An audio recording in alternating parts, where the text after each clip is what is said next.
Hi, boys and girls club of Lake County. I'm Miss Cecilie. I'm usually at the admin office, but today I'm going to share with you one of my favorite fruits, the apple. We're going to talk about all the different things you can do with an apple, how they're grown, and all the different kinds of apples there are. There are lots of different colors, and in fact, in the world of apples, there are 7,500 different varieties of apples. Here in our part of the world, in the United States, we have 2,500 different varieties or types of apples. But let's talk about what you might find in the grocery store. When you go shopping, we mostly here have Michigan apples. But still, look at all the varieties of different kinds of apples there are from Michigan.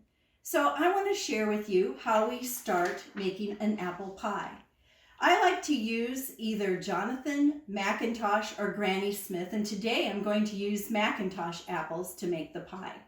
The first thing you want to do is wash the apples very well when you bring them home from the store and get them ready.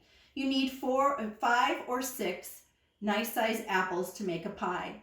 And I use a store-bought crust, and I've put it into a pie pan right here like this, so it's all ready to go. And then I've cut my apples first in half, and then half again, so quarters. And then I have taken the peels off, and I have these all ready to go.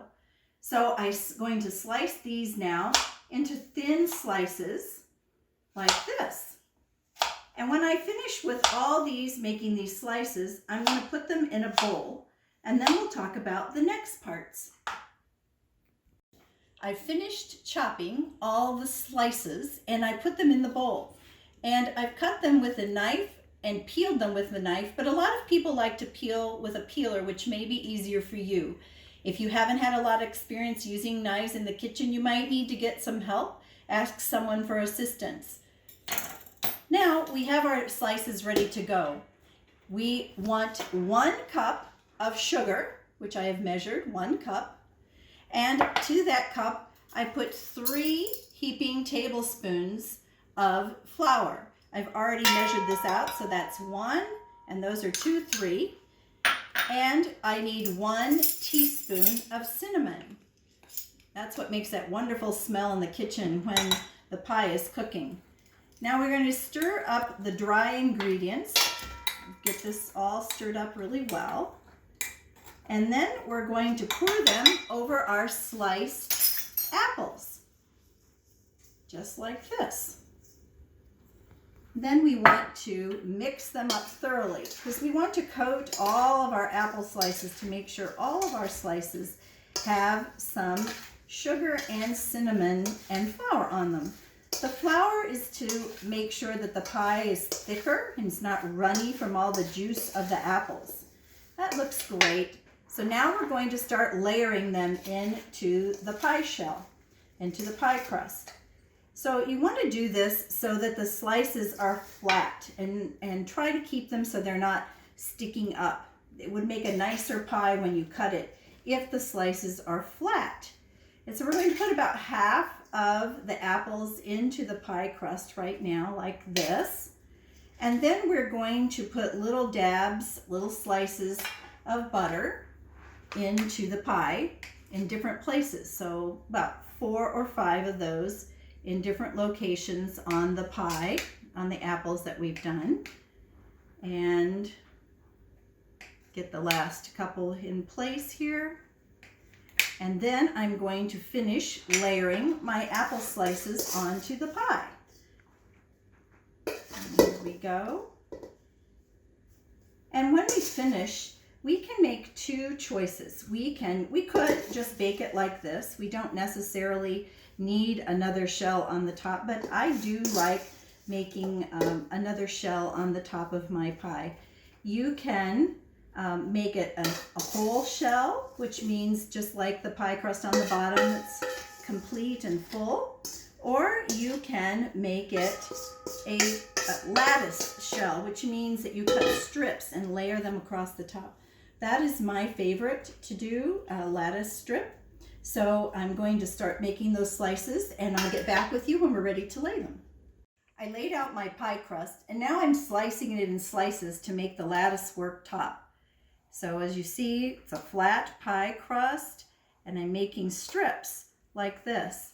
And the important thing to remember when you're doing a lattice pie crust is that you want to alternate the strips going a variety of ways. So you start with one strip going across and the next strip going across the other way.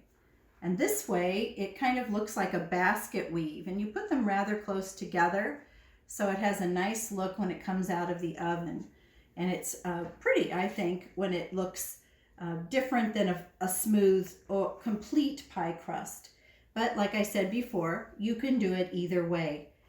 Now, once we finish this part, I'm going to go around the edges and crimp the edges, is what they call it, to make sure that the crust is held together and all these strips are held together by the bottom crust, so it's all one piece. You know, it's really easy to make a pie because you don't need that many ingredients.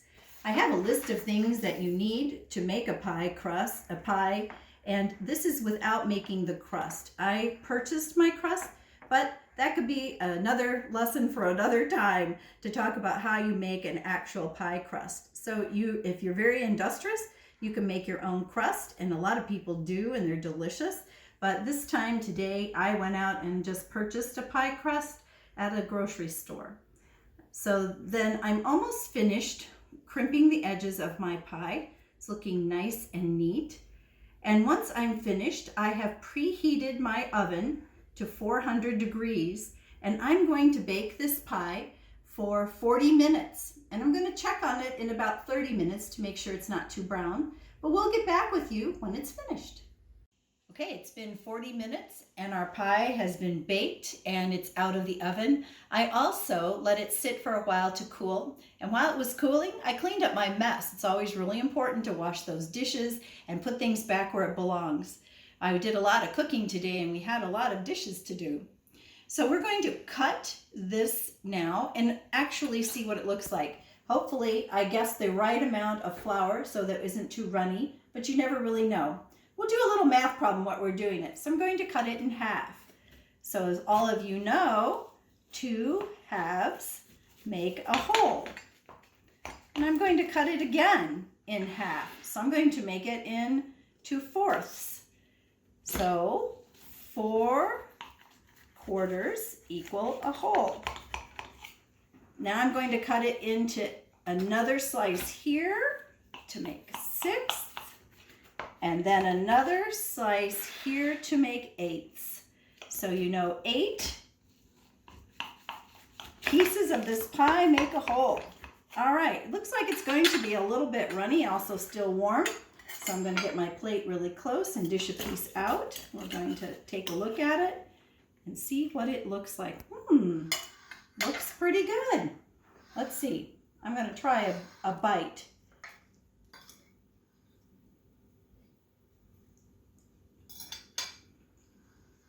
Delicious. I will enjoy the rest of my apple pie. So today's 2 challenges for you. The first, how many dishes can you think of and write down in a list that you can make with apples? I found that I could think of 10 things on my list. And the other challenge, how many kinds or varieties of apples can you think of? Can you write down on your list? You can find my answers in the teen section listed in their area, and you can check yours to see if you can beat mine. And thank you so much for spending some time with me today, learning about the amazing things you can do with apples.